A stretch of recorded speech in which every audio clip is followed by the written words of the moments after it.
Oh, thanks, Nicola. Is this working all right? Yeah. Cool. That was so inspirational, and it's amazing to be in a room full of people that are committed to this agenda. You would be totally surprised how many organisations I go into and they're not having this conversation. So, happy International Women's Day. It was technically yesterday, but it shouldn't just be one day, right? So we'll say it again today. I think International Women's Day is a day for celebrating the amazing achievements of women across the globe. It is a day to stand up for women who potentially don't have as much of a voice as we do. So I think it's very, very important that we shout about gender equality for women whose voices are perhaps potentially silenced. And I also think that International Women's Day is a day of forwarding the agenda of gender equality. So thank you so much for having me. I just want to start off by a little anecdote from last night. So yesterday I gave a talk at a female empowerment conference in Manchester and was on LinkedIn afterwards, just kind of engaging with people that were sharing things from the day. And I saw a post from a guy. I don't know if this post would ever be from a woman, but it said, why isn't there an International Men's Day? Asking for a friend. And I thought, oh, okay. And so there was a woman who'd commented on the post that said International Men's Day is 364 days of the year. And she's right. And it also made me really mad. And I then posted on my own LinkedIn, and please feel free to go in there and add your own comments so that I can prove my point a little bit more. But it made me realise that if we have to ask that question, we don't get it. If you have to ask why there isn't an International Men's Day, which there actually is, it's in November, if we're not celebrating that enough, you don't kind of get it. The fact that we're here and we have to shout for equality means we haven't got it yet. So I just wanted to start off with that, but to also say it's amazing that there are men in this room, and I want to say thank you for being here to the women in the room, obviously, but also to the men. And I think it's very, very important that when we, like you said, when we go on this kind of crusade for equality, that actually to get gender equality, we need men to be part of that as well. So thanks for being here. So empathy, compassion and kindness are essential leadership traits. I was taught that by a man, actually. My background is working in business development for charities. I really believe that empathy, compassion and kindness are essential leadership traits. But the women I work with, unfortunately, tend to view those traits as a little bit fluffy, and they worry that in order to succeed, in order to kind of get where they want to go in their career, they have to be more masculine. And I say that with love, but traditionally, that's what their belief was, that actually in order to be seen as credible in the workplace, they had to be bossy or assertive or even aggressive or just not very nice. In order to be taken seriously, they had to leave behind the fact that they were a nice, gentle human being who cared about people. So I teach women that actually they can be assertive, they can be credible, they can be powerful if they lead authentically. And so often for people, not just for women, so often for people, that is actually kindness and compassion. Most people are nice people. The world is changing, and I think if we talk about leadership in general, we don't need leadership to be a fight anymore. We don't need good leadership, good team management to look like beating people with a stick to get them where we want to go. Actually, it's leading with a carrot and saying, come on this journey with me, follow me in that. And I think that today's kind of framing of this talk and today is about saying that you can be nice, you don't have to turn into super bitch in order to have confidence and gravitas and impact in the workplace. So I teach this stuff through talks like this, through leadership workshops, through one-to-one coaching quite often, but also retreats in amazing places, which is pretty special. So I'm Hayley Gillard. I should probably tell you my name and kind of introduce myself a little bit. And today I want to share with you how you can actually have more impact and more gravitas in the workplace if you're nice. I think this theme has kind of come up from last year's event, hasn't it? And one of the things that you guys asked for was, how can we have more gravitas and impact in the workplace? I want to kind of try and prove to you that you can have more impact if you're nice, but more importantly, if you're okay with being nice. I think that's the kind of key bit. So I've been asked to talk about impact and gravitas, and upon reflecting on that, what that actually meant for me was, it's about self-confidence, isn't it? If you want impact in the workplace, whatever that looks like for you, it will be different for everybody. That's actually about having the confidence to kind of get up and say what you need to say, or to pull somebody up on something that, you know, they haven't particularly done well, or to empower people. It's about having the self-confidence in order to do that. So today's talk, let's skip this on one, is called How to Have More Impact, Gravitas and Confidence. Thank you for having me. I hope you get some really good value from this, some education, some insight. I'm very used to running workshops, and what I would really love, and I'll tell you why as the talk goes on, is as I'm kind of talking, if what I'm saying is speaking to you, can you kind of give me a nod? I'm a human being, and it is a bit freaky standing on stage talking to however many thousands of people from around the world, you know. So be nice to me, and please nod along. And you know, equally, if you're kind of not understanding what I'm saying, give me this, because I'll explain it a little bit more. I really quite like that feedback approach. I want you to thank yourself as well. I know this sounds really cheesy, but I want you to thank yourself for being here in this room. You're not forced to be here, I don't think. They're not, are they? Okay, good. You're not forced to be here. And I know you might be kind of thinking, well, yeah, you know, it's 2 hours out of my day, great, I haven't got to do any work. But actually, you don't have to be in this room. And what being in this room says to me is that you're strong, you're ambitious, you're committed to personal development, and I love people like that. As a coach, it's really difficult when people say to me, can you teach me to have impact? Can you teach me to have confidence? But they then don't want to do anything about it. So the fact you're in this room and you're wanting to do something about this, I'm already your friend, I'm already really liking it. All right, so low self-confidence, if we're going to say that impact gravitas is about confidence, low self-confidence can really keep us stuck.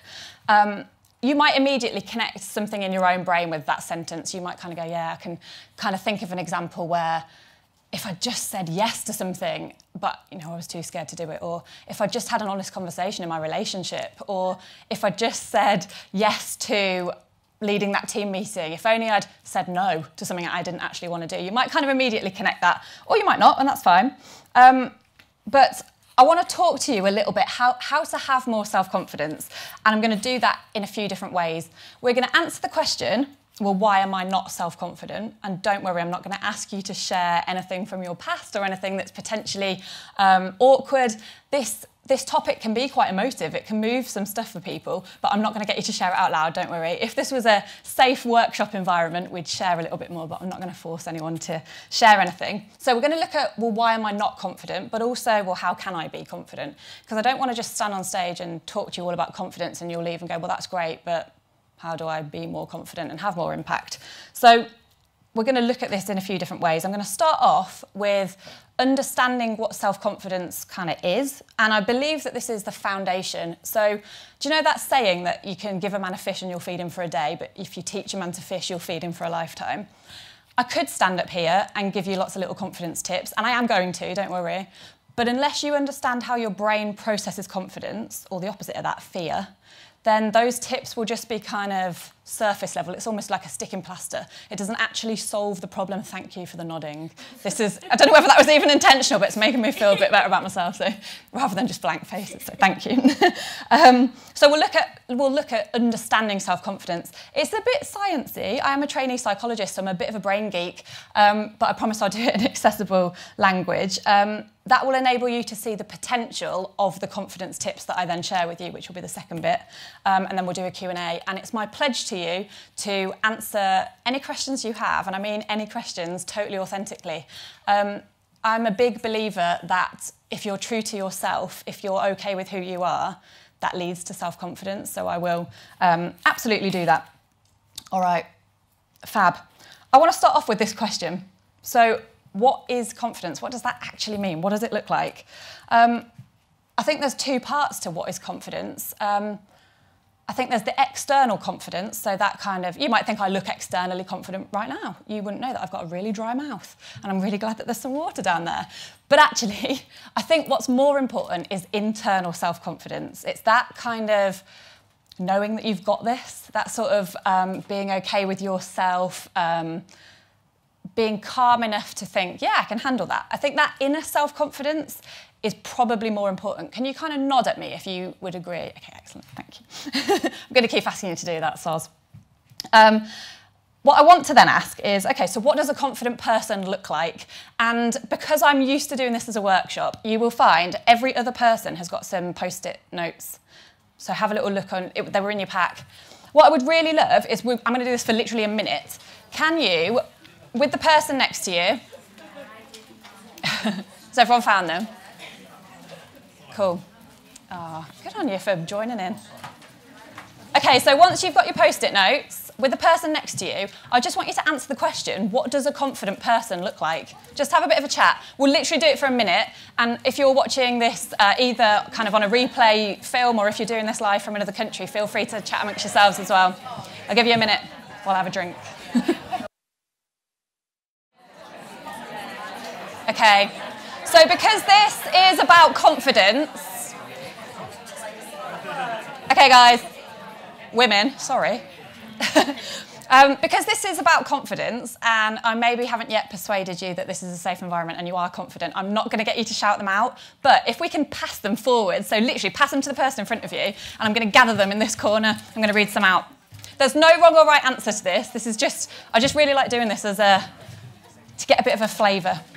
And it's also quite interesting because I wonder if this is going to be different, you know, if you're doing it in one of the other countries where there are William Hill offices, if there would be a different answer. So let's gather them all in this corner.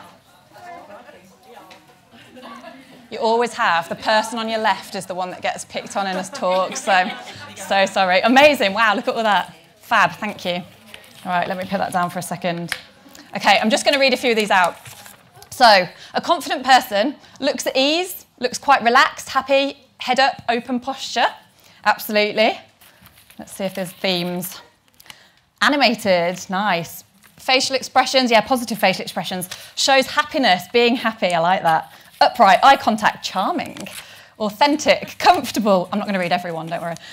Body language, the way you speak and portray yourself. Eye contact, formal. Oh, that's an interesting word.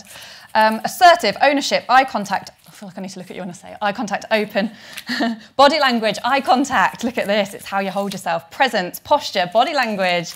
Out there. That's an interesting one. In fact, I'm going to come to that. Open body language, yeah. Definite themes here, isn't there?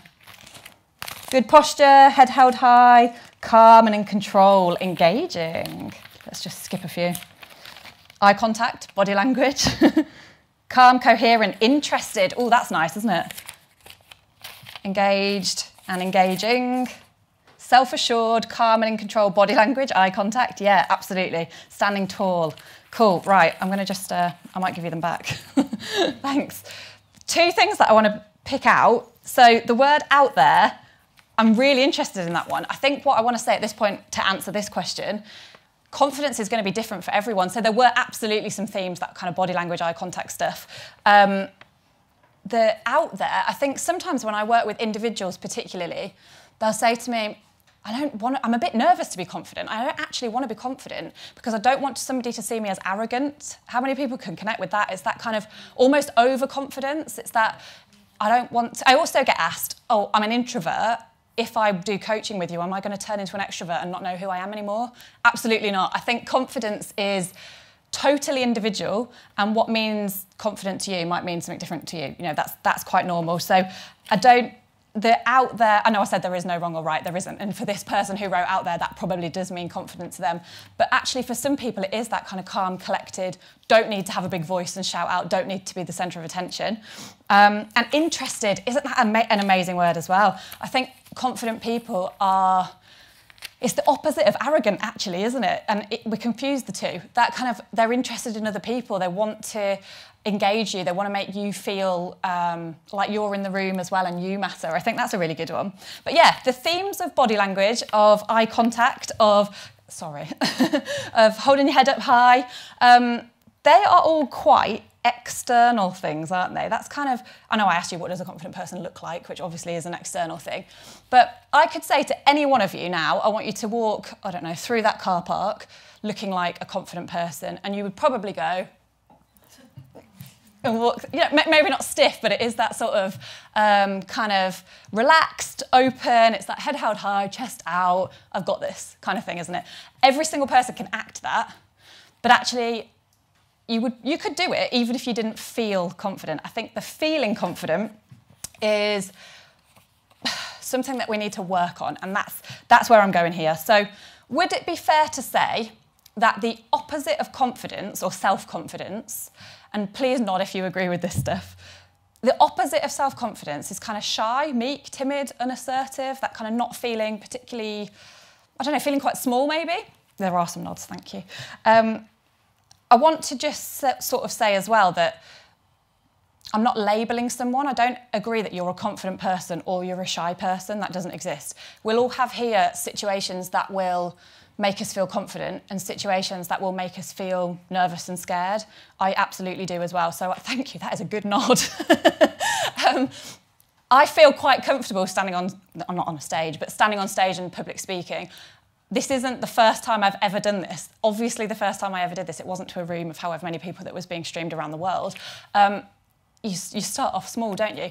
Whilst I feel okay with this, if I said to you, right, come up now and I want you to stand on the stage, don't worry, I'm not going to, she's literally looking at me freaked out, I'm not going to make you do it. But most people, actually, there are surveys done on this, most people vote public speaking as scarier than death. But there are absolutely, there are situations where I would be absolutely freaked out, but you'd be able to go in and just totally handle it. An example of that would be if I was in a restaurant and my dinner was a bit cold or I didn't really like it, if you said you need to complain to the waitress, I'd be going, I can't. She's going to think this of me, she's going to think that of me. Yeah, I can stand on stage and speak to hundreds of people. So what I mean here is confidence is totally individual, self-confidence is individual, and what you need to do to work on your self-confidence is also totally individual. Is that making sense? Cool. All right. So when you're feeling meek and shy and timid and unassertive, your brain is believing and telling you that there is a threat to your life. Your brain, that sounds pretty dramatic, doesn't it? So, you know, oh, I'm scared to tell the waitress that my dinner's cold. My brain is actually going, you're unsafe, you're going to die. And I'm going to tell you, seriously, it's really scary. Has anybody ever tried it? No, in all seriousness, your brain just wants to keep you safe. And this is a bit about understanding, well, how does my confidence work then? And how can I kind of compassionately move through it?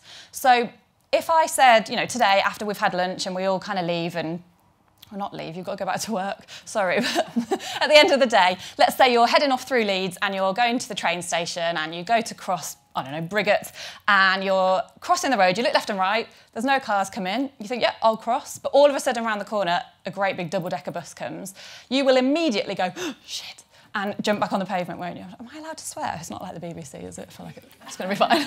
But you know that feeling, don't you, where you go, oh, God, oh, and you jump back on the pavement? That is your stress response. That's your brain saying, threat to your life, get back on the pavement. And we can all kind of recognise, I think, that we do that innately. It's kind of, you don't think, I need to get back on the pavement, you've just done it. You know, if you, I don't know, let's say that you've got a cup of tea, typical British example, and you go and have a sip of your tea and it's too hot, you immediately pull it away, don't you? It's kind of innate, we know that. And more narrative in the world at the moment is talking about stress. Stress is a massive epidemic in the 21st century, probably more than coronavirus. I had to get a coronavirus thing in there, didn't I? But that feeling where you jump back on the pavement or you quickly move your tea away because it's too hot, that's your stress response. And it is your stress response that's triggered when you're in a scary situation, even if that's public speaking or addressing the board or talking to your team meeting or going for an interview or whatever that might be. We actually need that. The stress response is a good thing. We need some stress in our life. If you go right the way back to when we were cave people, and we were, let's say we're in a cave at night and a saber-toothed tiger comes into the cave and we're there with our kind of, our village tribe. The saber-toothed tiger comes into the cave and obviously you're going to wake up and go, there's a saber-toothed tiger in the cave, quick. And immediately you will either, and you've probably heard this, run away, or you'll stay and fight or flight. Most people have heard of that, fight or flight response. And you kind of don't necessarily get the choice. It happens really automatically, but it is that innate survival instinct. Am I going to fight the saber-toothed tiger or am I going to run away quickly? Because if I don't, I'm going to become dinner. You make that instantaneous response. And what we've done is we've used that kind of fear mechanism to ensure the survival of the human species. So we've kind of come all the way through to the 21st century, where today we are living in a world that is really, really stressful. And I'll talk about that a little bit more. But what would have happened in cave people times is the saber-toothed tiger would have come, we would have made the fight or flight decision, And then either the saber-toothed tiger would have run away, or we would have run away and we would have been safe again. And our stress response comes back down. And I don't know how many of you in here are feeling a little bit stressed as I say this, but there's also a correlation between talking about stress and feeling stress. So if I'm making you like, I'm really sorry, we'll stop talking about stress in a second, but you would have calmed down again afterwards. You would have, the saber-toothed tiger danger would have gone and you would have calmed down. The problem is, in the 21st century, we are living in a world where we don't get the opportunity to calm down. Everything is processed as stress. Everything. From having a meeting with your manager about your performance to having to be on social media all the time. We are living in a world, I've got loads of people nodding at me. I don't know whether it was about the manager or the social media, but if your manager's in the room. But we're living in a world, just look outside now. I mean, how many trees can you actually see? What, 3? And they're not exactly nice trees. They're trees that are growing up through concrete. We're living in a world where human beings aren't getting to calm down. There's concrete, skyscrapers, advertising, social media, reality TV. We're living in a world that's just chaotic and we don't get the chance to rest. And so your brain is kind of going, I don't understand the difference between hypothetical stress and actual stress anymore. I'm not getting the opportunity to calibrate this stuff. So any situation where you're feeling nervous, your brain is actually releasing the same physiological hormones and chemicals as though there is a saber-toothed tiger in the room with you. So when you are nervous to complain about your dinner, or whether you're nervous to stand on stage, or whether you're nervous to give a presentation to your team, your brain thinks there's a saber-toothed tiger in the room with you. I want to pause and say, if anybody at this point is freaking out about this, stress is a normal human emotion. It's normal to feel stressed. But understanding stress means that we can kind of deal with it a little bit more. So if there's anybody here going, oh my God, I'm stressed all the time, it's okay. We'll work on that. So in order to feel confident, in order to feel self-confident, we need to show our brain that there is no threat to your life. So I don't mean about being a confident person in general, but think about a specific area of your life or a specific example of a situation that you would like to feel more confident in. I'm not going to get you to shout out loud, but just think now, what do you wish you could be more confident in? Maybe it's public speaking, maybe it's addressing your board, maybe it's, I don't know, confidence to have an awkward conversation with a member of staff or your husband. Have a bit of a think about it. And then apply this. So if you felt safe in that environment, if you felt secure, it wouldn't be as scary, right? You wouldn't be processing it as my brain is unsafe. How do we get used to that fear then? How do we learn to tolerate it? Unfortunately, you have to learn to tolerate it through exposure. So I said, you know, my first public speaking gig was not in a room of this many people that was being live streamed around the world. Obviously not. Actually, it was about age 12 when I did public speaking classes at school. I thought it was a drama group, but they tricked me. I was a shy kid, and I'll tell you more about being shy as well in a second. But actually, I didn't start off with a room of people the same way, you know, if you're wanting to learn how to address the board, you probably wouldn't go in with a full 1 hour presentation. You'd go in with a quick, you know, today in this meeting, I'm going to just input one little tiny bit. You know, you have to kind of learn to expose yourself to this stuff because it's through exposure that your brain then starts going, actually, you didn't die. There wasn't a saber-toothed tiger in that environment. Actually, I'm okay. If you look at some therapy, my kind of past 10 years has been in the mental health sector. Exposure therapy is, imagine I'm terrified of spiders. Put your hand up if you actually are scared of spiders. Yeah, mine's more snakes, but yeah, there's loads of people in the room. Okay, if I said to those people, right, I want you to hold a spider, like you're going to be, yeah, exactly, you're going to be well out the door. You can think, who is she? No, I'm never coming back ever again. In fact, I quit. In exposure therapy, and it's literally, exposure is tolerating the fear through exposure to it, what they would get you to do is, first of all, you would probably hold a picture that was actually a cartoon drawing of a spider until your brain goes, yeah, it's safe. That picture of a spider, it's a cartoon, it's probably got a smiley face on it and roller skates. If anybody knows Harry Potter, it's like the boggart thing where you make the boggart in the, yeah. You make the boggart funny, don't you? I don't know why I'm looking at this as though there's a spider on it, but we'll go with it. That picture of a spider, actually it's not that scary, is it? We've learned to tolerate it. And then the next week, maybe you look at a real life photograph of a spider and it's horrible and it's hairy and you look at it, but you're kind of all right with it. You know it's just a picture. And then the next week, maybe they bring a real life spider in, but it's in a clear perspex box and it's outside the room. So you know it's there, but your life isn't under threat, you're learning to tolerate it. And then maybe the box comes inside the room, but it's still, I don't know, 20 foot away from you. And eventually, week by week, and exposure is not about jumping in the deep end, that's really important. Actually, if you jump in the deep end with your fear or the thing that you're nervous about, you will make it loads worse. If I said to someone who was terrified to public speak, to get up here and speak to 500 people, there is no, can you see how that's too extreme? Eventually, that spider, you'd get to the point where you could tolerate it and you would probably hold it. In fact, people do this. It is a real life therapy. So our aim with being self-confident in a situation is exposing ourselves to that situation so that we no longer perceive it as a threat. Can you, again, just kind of go, yeah, I get it. All right, good. So why are you not confident then? Why is it that I'm okay with public speaking but you're not? Why is it you're okay with spiders but you're not? Why is it that you might totally think it's absolutely weird to not want to complain about your dinner if it's cold, rather I just quietly eat it? It's to do with your frame of reference, and that's just a bit of a psychological geeky term for the way you view the world. So your frame of reference, how you are viewing stuff based on your reference library of experiences. So your window on the world, if you will. So every single person in this room and every single person in the world will view their experiences and their life differently depending on what's happened to them.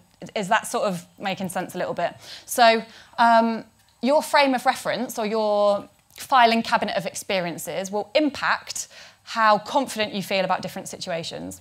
And again, some of you might make immediate connections here. So your frame of reference, your past is, and the way you view the world today is influenced by all sorts of stuff. The school you went to, the kind of teachers you had, the role models you had at school, the peer groups you had at school, whether you were bullied at school. What kind of parenting styles your parents used, whether you had siblings, if you were the eldest sibling, the youngest sibling, the middle sibling, your parents' socioeconomic status, whether you went to uni or not, what the weather was like where you lived, whether you were brought up religious, the kind of previous relationships you've had. All of this stuff influences the way you view the world and potentially scary situations today. So you might immediately make connections here. You might kind of go, yeah, I know that I'm really nervous of public speaking because at that time when I was age 6, I had to do a school play and I wet myself on the stage. Awkward. Did I just say that in front of a room full of people? Yeah, I did. Seriously, I had to really get over that as in terms of standing up in front of people. But you can kind of see connections to your past. You might say, yeah, I'm really worried about what other people think of me because I was bullied at school. Or I'm really nervous about X situation because this thing happened in my past. Not always, but what tends to happen is something from our past creates a view of the world and we kind of go into any scary situation thinking, well, I've got evidence that proves I can't do this or that this is scary. And so, thanks for the nods. And so your frame of reference then, your window on the world, will really, really shape how you view any new potentially scary situations. The important thing to note about this is the stuff in your past that's led you to be scared of the stuff you're scared of today, that stuff wasn't really your fault. It just kind of happened. And some people argue with me here a little bit and say, oh, that bit was because I made that decision or whatever. But whether you were bullied at school or what kind of parents you had or what area you lived in, you probably, that stuff wasn't your fault. But, and there's a massive but here, if you want to learn to be self-confident, and I think you do because you're in the room, you have to acknowledge that that stuff isn't your fault, but if you want to be confident from now on, it's absolutely your responsibility. So as much as I would love to wave a magic wand and say to you, da-da, you can be confident and here's some confidence tips, unless you kind of understand that it's on you to do something about it, they will kind of just bounce off you. So your frame of reference, your past, is not your fault, but it absolutely is your responsibility. I haven't always been confident. In fact, there are loads of situations now where I'm not confident. I think it would be completely fraudulent and inauthentic if I stood on here and said, you can all be confident people. Like, actually, it makes you human if there are things that you're a bit nervous on and a bit scared of. I've got, I don't know whether you can see this, but I've got a scar on my forearm here. It's about that long. That used to be a birthmark. And when I was younger, I had it removed probably when I was about age 11, 12. When I was younger, And here's how your frame of reference works in real life. That birthmark, I always covered it up. If I had it as an adult now, I wouldn't care, but I always covered it up. I always wore long sleeve T-shirts. I never did sports day. I would always wear my cardigan to school in the summer. And the reason being, to little 4 or 5 year old me, that birthmark meant that I was different. I didn't fit in because I had this, I don't know, maybe a kid at nursery once said, "Mum, what's that?" It was probably totally innocent, but it translated in my 4 or 5 year old brain as, I'm different. There's a reason here that people might not like me. That kind of self-acceptance thing, people aren't going to accept me because of this birthmark, which translated, because I created this sort of filter on the world, that translated as every evidence opportunity I got, I added to this feeling of I'm different and I'm unusual. Every single opportunity I got meant that I turned having a birthmark into you're not going to fit in, which equaled you're not good enough. Can you see how something as tiny as having a birthmark on your arm can lead to a lifetime of believing you're not good enough? Because you go kind of hoovering up evidence, don't you? You literally go hoovering up evidence for believing that you're not good enough for whatever beginning reason. There's quite a few things from my frame of reference that will translate. I mean, that feeling of having a birthmark and not believing I was good enough, I can really see that all the way through. So I, in year 6 at school, so I would have been, 10, 11, we did our SATs exams, and I got 444. And I really remember the teacher saying to my mum, she's on track, she's doing what she should be, they are average grades. Guess what I heard? You're average. Not you're good, I heard you're average, which meant I'm not good enough. And so that just reconfirmed even more I'm not good enough. I really remember my first ever management job. I must have been about 22. And the manager there literally changed my life. He was amazing. But I didn't believe I was good enough because of my age. And it wasn't actually anything to do with my age. It's because I'm hoovering up evidence for my filter bank as to why I'm not good enough. So can you see how something tiny, like absolutely, what's that thing where there's like, almost like a snowball that grows and it kind of creates this massive effect on your life. I could give you 50,000 examples, but I've not got very much longer left.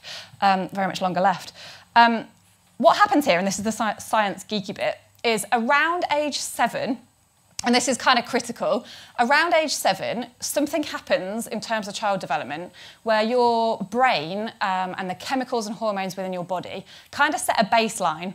So at age 7, I was shy, I was embarrassed, I didn't believe I was good enough. I thought I was kind of average, which equaled I'm not good enough. All this stuff was going on in my life. And around that time, your brain goes, okay, let's set a bit of a baseline here. This is how you're going to view the world from now on. And so naturally, that was quite high. I have a diagnosis of generalised anxiety disorder, but I'm standing on stage doing this thing. That kind of proves to you how much of a massive impact it can have on your life, but also how much you can overcome it as well. I think the fact that you set your hormone levels and your way you're going to cope with the world at age 7 says a lot, because fast forward to now, none of you in this room are age 7 or probably even 17. However, 10, 20, 30, 40, 50 years later, actually, you are still processing your frame of reference, you're still processing the things you're scared of through a baseline level that you set at age 7. I kind of call this updating your operating system. So if you imagine like old Windows PCs that, maybe you have it here, I don't know what your tech's like, but kind of really old processing. I feel like I've hit a nerve. If you turn on an old computer and you're trying to connect to the internet and it's kind of going, if you imagine that as operating system 1.0, that's the 7-year-old version of you. You're using an outdated operating system. It's slow, it's not valid, it's not relevant in the world anymore. You've got 20, 30, 40 years more experience now of the things that you're scared of, the things you're good at, of the things you know about yourself, yet you're using an outdated operating system. Do you know what is absolutely amazing about this? Something called neuroplasticity. Has anybody heard that term before? Yes, no, cool. All right, again, a bit of a sciencey word. So neuroplasticity, let's break it down. So neuro meaning brain, neuroscience, the science of the way the mind works. So neurobrain, and plasticity, think like plastic, plasticine. And what it means is researchers in the field of neuroscience now have found that your brain molds and changes over time. You can have new thoughts and you can create new connections in your brain. So actually all the stuff previously that we thought about the brain, you're born with a brain and it kind of grows and develops throughout your childhood and that's it, that's your brain for life. Actually, it's proving that you can teach an old dog new tricks. Neuroscience, if you get get a person and put them under an fMRI scanner so you can see the brain light up in different areas, the kind of images on screen will be able to say, if the scientist says to the person, right, I want you to think of a time when you were really confident, or I want you to even make up an imaginary scenario. They can see images and how your brain is changing and growing. So your brain can grow and expand all the time. This is absolutely scientifically proven. What that means then is the operating system from age 7 that is kind of out of date because we've got all these other experiences that say there is no saber-toothed tigers in the world anymore, thank God. Actually, neuroplasticity says you can update that. You don't have to stay stuck at age 7. You can actually start thinking differently. So the most basic way to learn to be confident is to start thinking that you are confident, literally. And I'm gonna explain that in a few kind of bits more detail here, but there you go. Neuroplasticity means we can update our operating system. And the point here is that you are not born confident. Nobody is born confident. You're not born a confident person. It's not in your DNA. It's not innate to you. It's a skill you can learn. Like, I don't know what all your job titles are, but let's say you're an IT technician, or you are a gymnast, or I don't think you have gymnasts at William Hill, but if you are an entrepreneur, if you are whatever your job title is, you weren't born that. I don't think any of you were born that. You're born with some skills and strengths, and you're obviously conditioned by your parents and your schooling, but nobody's born knowing how to be a gymnast. You have to learn it. The same is true of confidence. There you go. It's also on your postcards. You're not born confident. Nobody is. It's absolutely a skill you can learn. I'm loving how many people are writing this down right now. That absolutely changed my life. Just that possibility, that kind of, okay, well, how do I learn to be confident then? If I get it conceptually, so what do I actually do about it? And that's kind of the point of this talk, isn't it? It's absolutely do everything you possibly can to update that operating system, to get new connections in your brain, to grow your brain. And what does that actually look like? It's being completely and totally, you can tell that my energy's changed now, I'm like, yeah.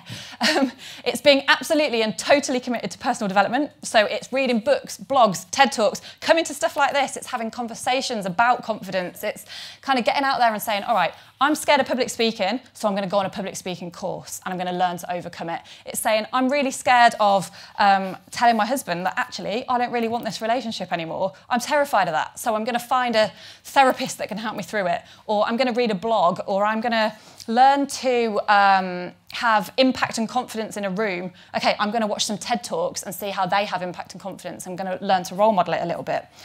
There's loads more stuff on here, and I'm just going to kind of pick at them.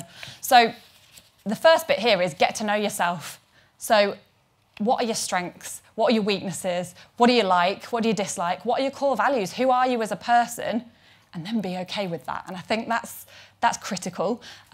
Self-acceptance is quite often really linked to stuff that happened in our past. Maybe a teacher told you that you couldn't do it, or you were goody two-shoes, or who are you to be doing that? Maybe you can hear a parent saying some of that stuff to you. We've all absolutely got people in our lives that have said something to us that you kind of really hold on to. How many here have done a 360-degree review? Do you ever do that?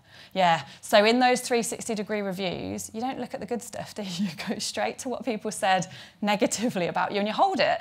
You absolutely hold it. So I think it's know who you are as a person, and that's how I was able to overcome me not believing that I was good enough. It's, well, who am I as a person?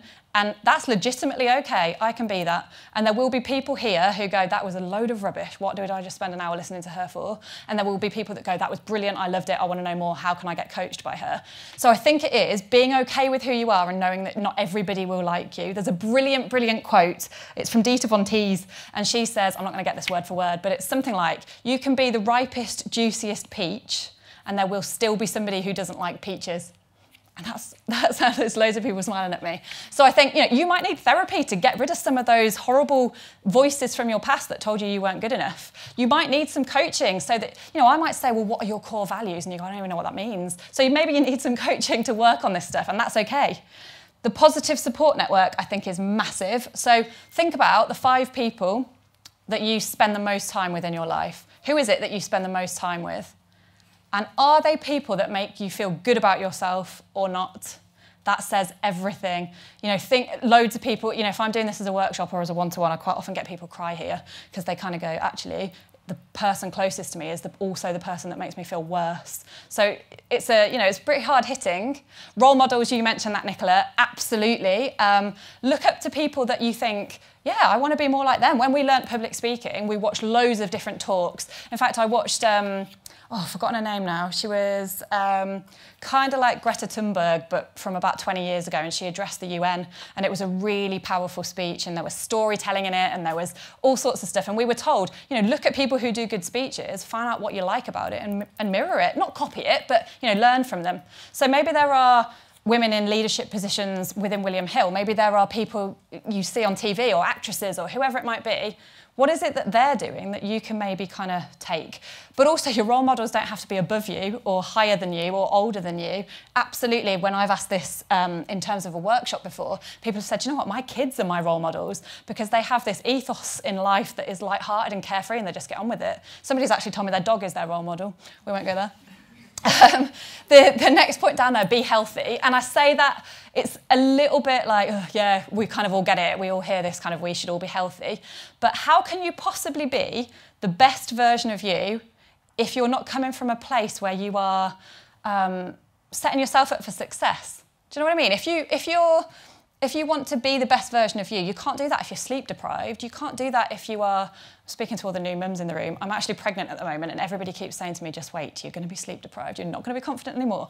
But it's true, isn't it? How can you be confident if actually you're really lethargic and you've got no energy because you're totally addicted to sugar and you do no exercise? You can't be the best version of you, can you? So without preaching, it is hydrate, it's eating healthily, it's movement, etc. And then the final bit there, learn.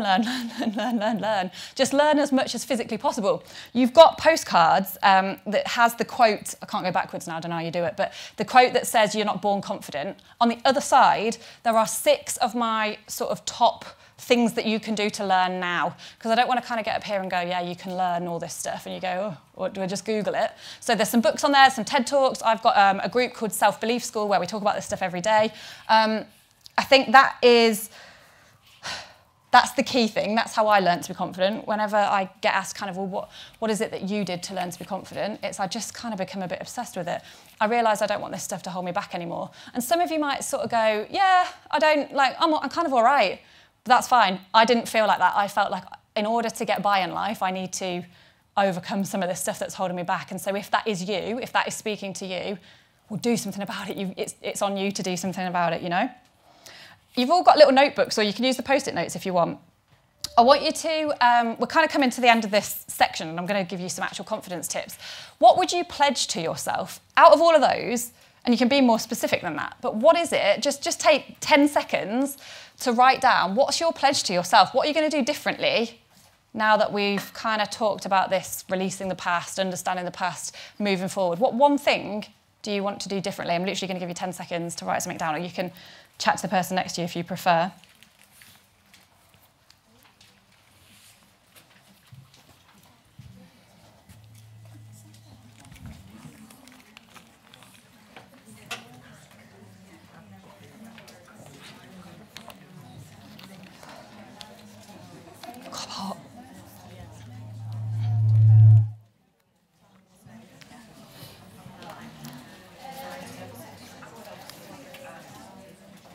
All right, I'm just aware of the time, so you might need to finish that off afterwards. Now that you understand the kind of theory and the concepts behind self-confidence and the kind of geeky, sciencey bit, I just want to go back to what a confident person looks like then. And this is a really, really easy way to start to change the chemical hormone system within your body. This is a really brilliant one. So go back to what a confident person looks like, that body language, that eye contact, that kind of having impact in a room. And I want to say to you that there's a reason that I keep saying, can you all nod at me? Can you all kind of look at me and give me some kind of feedback? There's a psychologist called Carl Rogers, and he has a term called self-actualization. And what he means by that is, in order to have genuine, true self-belief, we actually need other people. We are social creatures. We have grown up in packs, in tribes. Most mammals do that. And actually, in order to survive, we need feedback from other people. The key thing here is the feedback from people that matter to you. So, the people that are kind of going, with the greatest respect, I kind of know that this isn't going to hit for everybody, and that's all right. The people are doing this. I'm like, yes, yes, yes, you make me feel good. This is good. We need feedback from other people. So please do that to others. You know, we're talking about role modelling. If somebody makes you feel happy, say thank you. If somebody is doing a good job, just look at them in the eye and you know, make eye contact and make them feel like they're listening to you. That external feedback is absolutely essential, and I could talk about this subject forever, but we haven't got forever. But to talk about what a confident person looks like, just look at this screen. So this woman in the middle with the green top on, she is Dr. Amy Cuddy. She's a psychologist based over the pond, and her work is all about how our body language impacts our confidence. There is a link to this TED Talk on your postcard, so I won't go into it in loads of detail, but her work basically says, you know, look at the pictures of the animals on the left-hand side. Do you know what? I just did that. You know, most people do that to work out left and right. Mine was, what arm do I have my birthmark on? That's so weird that I just did that. Anyway, the snake who puffs its neck up to say, I've got presence here, I'm strong, I've got this. The gorilla, the dog whose hackles comes up. You can see, I mean, Usain Bolt, you can see all of these amazing kind of power poses. This is what she terms them, power poses. And her research has shown that when you do, and for only 2 minutes, when you do a power pose, I can see people in the room going, just as I'm saying this. If you do a power pose, you literally change the chemical constituents in your whole body to make you feel more confident. I don't know whether you noticed because I was sitting in front of you earlier, but I made sure my legs weren't crossed and I was sitting like that. I couldn't stand up and, you know, stand like this for 2 minutes, but I absolutely did that. The same is true the other way around. So if you are, you know, you're waiting for an interview and you're kind of sitting like this because you're scared, or you're on your phone because you're nervous, absolutely you are reducing the testosterone levels in your body, and testosterone typically is linked to that feeling of kind of assertion and being dominant. Females have testosterone as well, but what you do when you do this kind of body language is you just spike it temporarily, and actually you feed off that in terms of your confidence. What else can we do to kind of bring in some little confidence tips here? So on my slide, I said get them to do a power pose. I'm not going to do it only because there's a camera behind you and they won't be able to see back to the screen, but normally I would get you to, so maybe you just want to do that a little bit. I mentioned about how to update your operating system. And one of the ways that you can start building new connections in your brain is through telling yourself that you can handle a situation.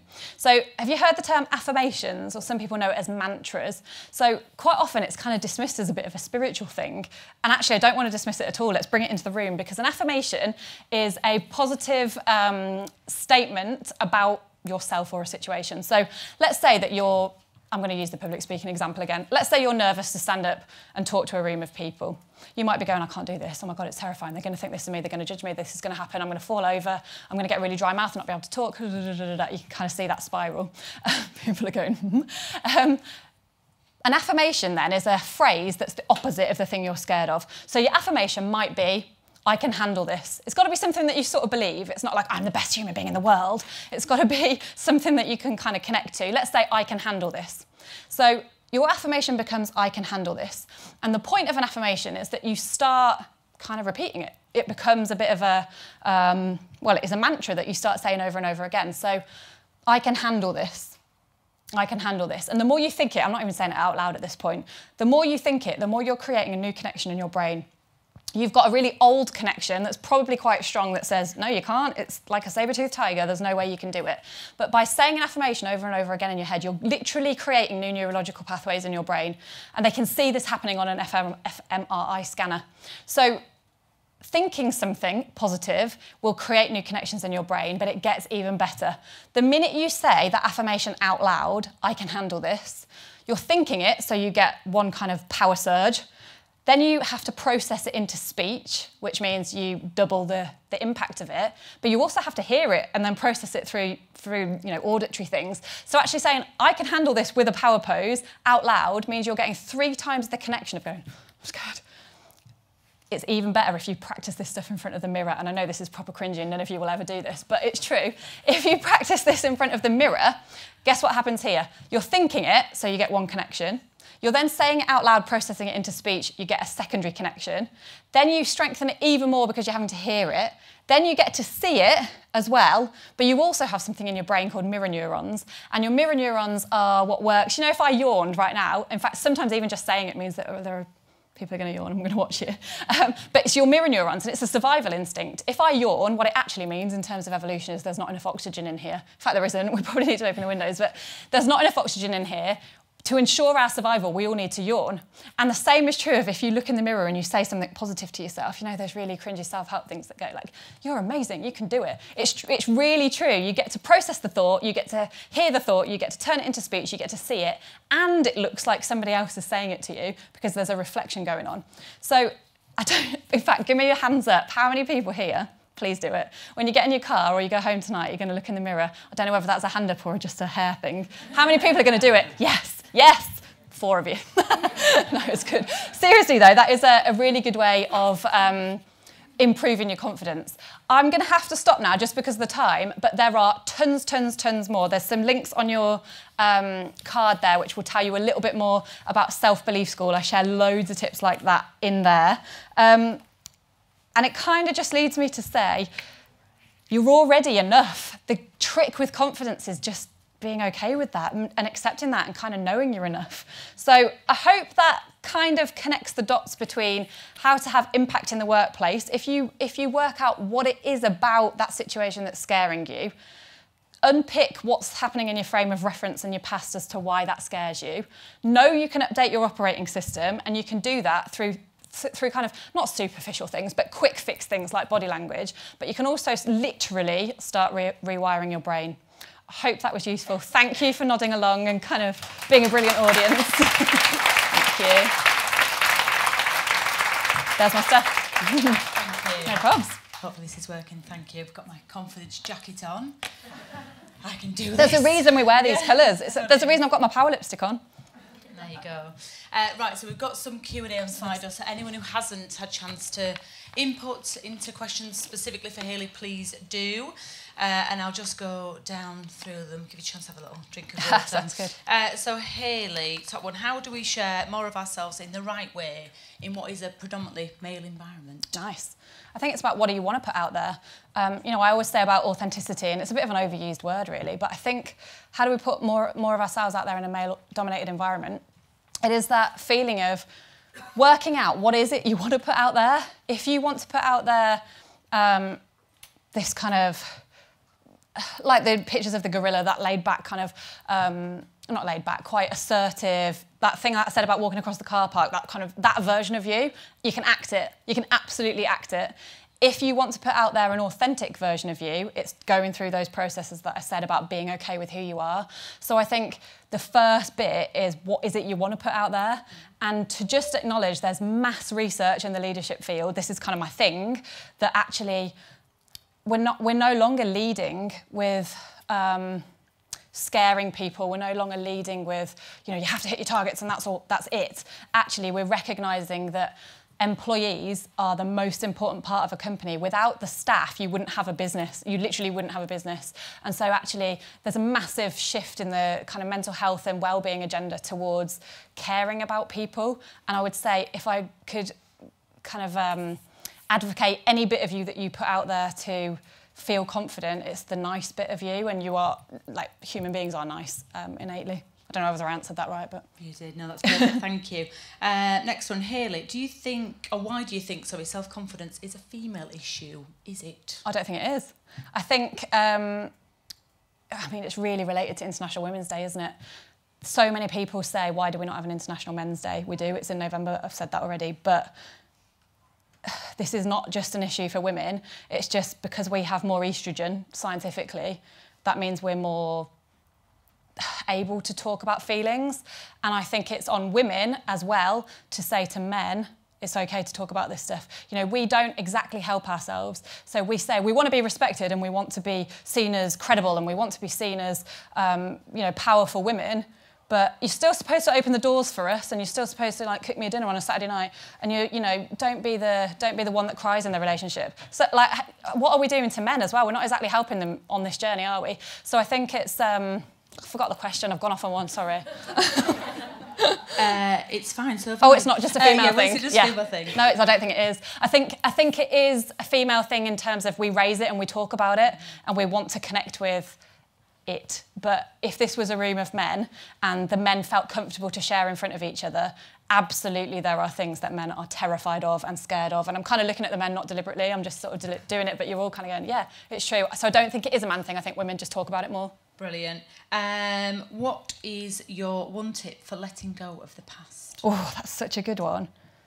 Do whatever you need to do to heal it, which is totally broad, deliberately, but it will be different for everybody. So it depends on what it is in the past that's holding you back. Sometimes just knowing that you can change, honestly, sometimes just knowing that it's your past and you can literally change your brain is enough to let it go.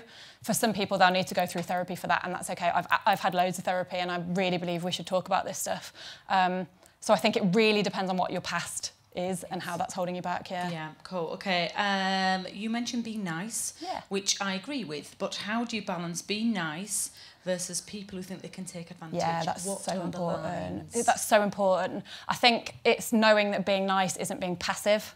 So if you have to pull somebody up about something, if you have to have a performance review that's not actually particularly, it's just, you can still do it as a human being. So I think, you know, I work with lots and lots of women who are working in really high-powered environments, and they have to have some really difficult conversations. You can still do that in a nice way.